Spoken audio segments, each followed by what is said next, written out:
Les nombreux légumes dont on consomme les feuilles se subdivisent en deux catégories. Ceux qui se mangent crus, salade, mâche, pissenlit, cerfeuil, persil, estragon et cresson de fontaine. Ceux qui se mangent cuits, bettes, cardons, céleri, choux, épinards, oseille. Salade. On appelle communément salade les plantes qui se mangent assaisonnées avec du sel, du vinaigre et de l'huile. Les plus communes sont les laitues, Lactuca sativa, les romaines ou chicons, les chicorées frisées et les chicorées scaroles de la famille des composés. Ces plantes prospèrent dans tous les bons terrains et sous tous les climats. Semis et plantations, on les sème sous châssis ou en plein air. Elles sont ensuite transplantées une ou deux fois, puis mises en place à 30 cm de distance. Cependant, celles qui sont semées en place paument plus vite. Entretien. Elles demandent des binages assidus et des arrosages fréquents. Certaines romaines, les chicorées frisées et les scaroles, doivent être attachées pour blanchir. Dès qu'elles sont développées et par un temps sec, on réunit les feuilles en les redressant et on les attache vers le haut avec un lien de paille ou de raffia. Au lieu de les attacher à l'entrée de l'hiver, on pourrait les couvrir avec des feuilles, de la terre ou des pots renversés. Pour avoir continuellement des salades dans un jardin, on sème. Petit A. En août ou septembre, les laitues blondes d'hiver, la laitue de la passion, la grosse brune d'hiver, la morine, etc. En octobre, les plants sont mis en place à bonne exposition à 30 cm de distance. La récolte commence en avril ou mai suivant. Petit B. En février ou mars et jusqu'en juin et juillet, on sème la laitue blonde d'été, la laitue grosse paresseuse, la palatine, la batavia, la laitue chou de Naples, etc. Puis la romaine blonde maraîchère, la verte maraîchère.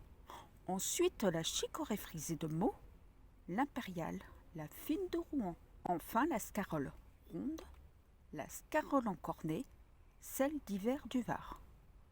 En faisant succéder ainsi les semis et employant les variétés d'hiver, d'été et d'automne, on a constamment des salades à sa disposition. Les dernières chicorées frisées et scaroles se couvrent de feuilles ou se transplantent dans le sable de la cave et durent tout l'hiver.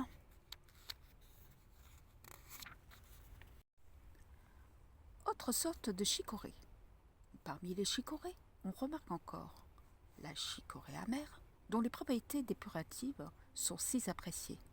Elle se place en bordure ou en pleine terre et au frais. On peut la semer pendant toute la belle saison.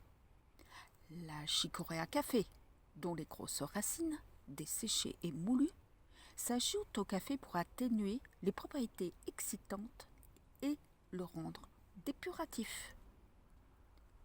La barbe de capucin, chicorée que l'on fait pousser dans les caves et qui donne de belles feuilles toutes blanches. Il suffit de planter les racines dans du sable. Les mâches, Valerianella olitaria, famille des Valerianae, se sèment en place à la volée, en août ou en septembre, parmi les choux d'hiver ou toute autre culture ou sur une planche libre. Elles se récoltent pendant l'hiver. Pissenlit. Les pissenlits, Taraxacum officinal, famille des composés, ou dandelion amélioré, qui procure une salade diurétique estimée, se sème au printemps ou en août sur une distance de 30 à 40 cm. En automne, on les bute fortement. Au sortir de l'hiver, ils offrent à la consommation leurs feuilles nombreuses et toutes en blanches. On peut les couper plusieurs fois.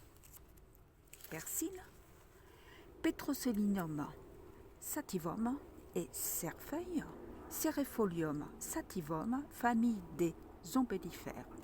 Ces plantes se placent en bordure ou sur une portion de plate-bande. Leur semis se fait de mars à octobre et leur récolte toute l'année. Estragon. L'estragon, Artemisia dracontia, famille décomposée, est un condiment de la salade. On le multiplie par éclat des touffes en mars ou avril. Cresson. Le cresson de fontaine, Nasturtium officinal, familier des crucifères, possède des propriétés stomatiques, dépuratives et antiscorbutiques. Il constitue l'un des meilleurs condiments dans les plats de gibier ou dans les salades. Pour prospérer, il doit avoir les racines dans l'eau. Il est d'ailleurs facile de créer une cressonnière.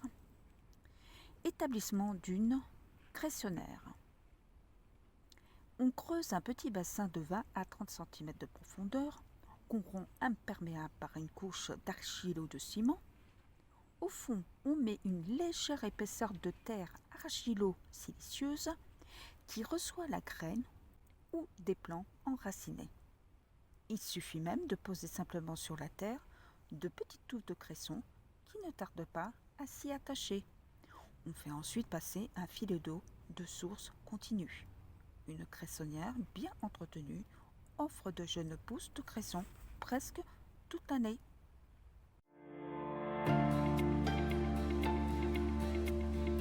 On vient de voir ensemble les légumes-feuilles qui se mangent crus, les salades, les mâches, les pissenlits, cerfeuilles, persil, estragon et cresson de fontaine. Et donc sur la prochaine vidéo, on verra ceux qui se mangent cuits, bêtes, cardons, céleri, choux, épinards, oseille. Ce que je voulais partager avec vous, c'était par rapport au nom des salades que je vous ai données. Certaines, la plupart, je les ai retrouvées sur internet, mais certaines, je ne les ai pas du tout retrouvées. Donc je vais vous dire lesquelles. Je n'ai pas retrouvé la chicorée, l'impériale et la chicorée, la fine de Rouen. Et également la scarole d'hiver du Var. Alors je ne sais pas si certains de vous connaissent. Est-ce que ces salades ont changé de nom? On n'existe plus aussi, c'est tout à fait possible. Mais écoutez, n'hésitez pas à laisser en commentaire si vous connaissez, où on pourrait les trouver éventuellement. Parce que moi, je ne les ai pas du tout retrouvés. Et donc, ce que j'ai trouvé aussi intéressant, c'est la barbe de capucin que je ne connaissais pas du tout. Et quand j'ai fait mes recherches, ce qui est sûr, c'est que cet été, je vais planter de la chicorée sauvage. Parce que c'est lié justement par rapport à la barbe de capucin. Donc, je trouve qu'il y a une double utilité. Chicorée sauvage, après, ça fait des très belles fleurs. Donc, ça peut être intéressant au niveau de la biodiversité. Et puis, en plus, on peut avoir de la barbe de capucin. Mais ça, c'est sur un deuxième temps. Donc, regardez... effectivement sur internet ils en parlent et j'ai trouvé, donc je ne connaissais pas du tout et j'ai appris ceci.